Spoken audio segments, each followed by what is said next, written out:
Okay, this is my Blade 120 SR.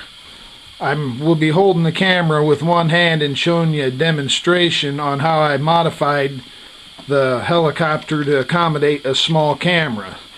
The first thing I did was I was tired of the blades and how they'd fold up and jerk the helicopter, so what I did was to the head, I took the blades off by removing these two screws and wrapping with an equal amount of clear tape around the blade ends where the blades grip at. Now, I say use the same amount of tape to make sure that each side is balanced. Then puncture the screw back through and then tighten it down, and then your blades will hold better. I do that for a little bit more helicopter authority, I think, on the stick, because I am using a basic MLP 4DSM, I'm sorry, and that's the radio that came with the helicopter, and it's a pretty good radio. It's got a pretty good range on it. But what I did to the helicopter was to accommodate the camera. I had to order the camera by random, so this is what I did here. You got your lipolymer battery, standard E-flite lipolymer battery, one cell, 3.7 volts at 500 milliamp hours.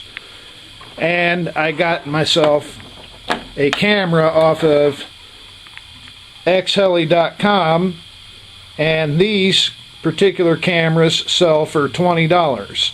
Now this side slot here is for a micro SD card. It holds up to an 8 gig card, but I use a 1 gig card. And it's got time setting modes, which I don't worry about that. I just want the shots. And it's got a power button mode on this side. To power on the unit, you just hold the button until the blue lights light up. And to record, you hit the top button there to start recording, and hit the top button again to stop recording. And it automatically powers off after 30 seconds, but we'll go ahead and power it off by holding the power switch, and the lights go out.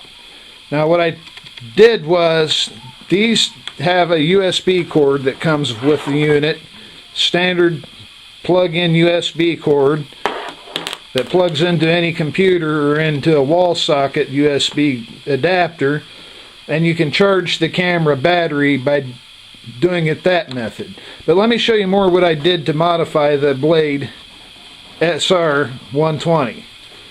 So I could see the tail boom a lot easier even in low light conditions. I wrapped it with this small kind of correction tape around the tail boom, and I taped it with Scotch tape at both ends.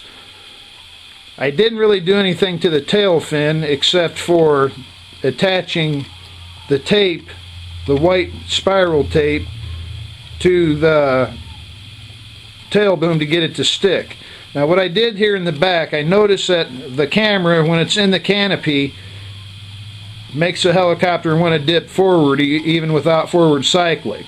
So I added two old nuts and bearings back here on some sponge tape and got them to hold pretty well for balancing weight. I even not duct tape, but clear taped a nickel